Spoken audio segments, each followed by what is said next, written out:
Hello everyone, welcome back to Mr. Lee's Math Class Videos. I'm Mr. Lee. We're picking up where we left off in Math 1316 and the 6.2 notes. So we've seen some of the applications of radians as far as how they affect our problems with the unit circle and potential triangle problems and the fact that the radius on the unit circle is always 1. But there are a lot of behaviors in the real world which are circular in nature in that they repeat themselves.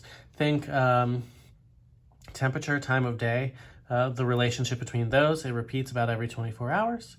So that brings us to what we call circular functions, which are used to describe things which are periodic in nature, temperature, rainfall, the length of daylight, things like that. So let's look at some applications.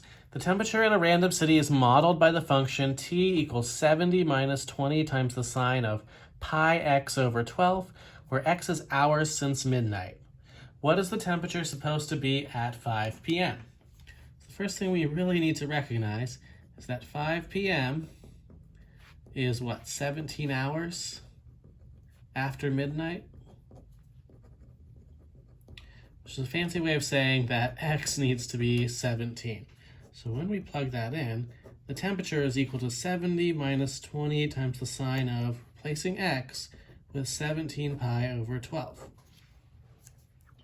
Now, pi over 12 is not one of the ones that we're expected to generally know. It's not a pi over 3, 4, or 6 when it reduces. So you would just toss this into the calculator. And again, you have to make sure you are in radians if you're going to do this. Otherwise, it will do it in degrees and your answer will be off. And it can make life a little difficult when you have a test of some kind and it's jumping back between the two of them. But it happens. So the temperature here is approximately 89.32 degrees, which makes sense. It's about as hot as it can be at that time. And sine is biggest in this case because of subtraction would be at 18 pi over 12, where sine is negative 1, could get up to 90. 5, 6 p.m. is where you expect it to be its warmest. Now, use a calculator to approximate the point on the unit circle's x and y values when the arc length is 3.7 radians. Okay, so what this is really telling you is that this length, which is a little bit more than pi, is 3.7 radians, and they want to know where the xy value is at this point, which seems like it might be difficult until you remember that x is always equal to cosine theta and y is always equal to sine theta on the unit circle. Which means that if we can plug in the radian versions for the angle, it literally should just spit out x and y. So realistically here, x is the cosine of 3.7 radians, and y is the sine of 3.7 radians. And then you would just toss it into the calculator to get that this is about negative 0.8481. And then the sine of the 3.7 radians is negative 0.5298. So that gives you the coordinate point, negative 0.8481, comma, negative 0.5298. You can always check if this is on the unit circle by doing the Pythagorean theorem on these two and making sure that they add up to 1 where the radius is 1. But this is in general a very, very, very useful thing to understand on the unit circle, is that x value on the unit circle is always equal to the cosine of whatever the angle is, and the y value is always the sine of whatever the angle is, so long as that's in radians. So any questions like this are usually pretty easy to figure out. Now, some physics and rotational behavior analysis. If you recall, generally speaking, in physics, we want to know how fast things are moving, and we know speed or velocity is distance divided by time. Now, in the case of circular motion, the distance traveled is actually around the outside of the circle or the arc. So we actually need arc length divided by time in the case of traveling circularly. Now, we may also need to know the angular speed, which is usually the angle covered in radians divided by time.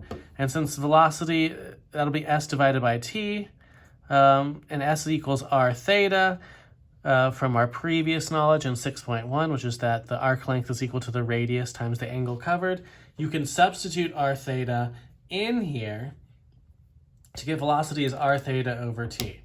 Now, if you need angular speed, that's omega. It's just the angle divided by time without the radius. So what you'll recognize is that if r is 1, the velocity and the angular, like the velocity or speed and the angular speed are the same, because around the unit circle, those two will be identical where r is 1. Which you can see down here, if you factor out the r, you have theta divided by t, which we know to be omega. So the velocity is the radius times also the angular speed that we're covering will give you the actual velocity in terms of lengths. So let's looking at this. Suppose a point P is on a circle with radius 10 centimeters and ray OP is rotating with angular speed pi over 18 radians per second. Find the angle generated by P in 6 seconds. The distance traveled by P in time t from part A, and the linear speed of P. So let's talk about the things. If you're traveling pi over 18 radians per second,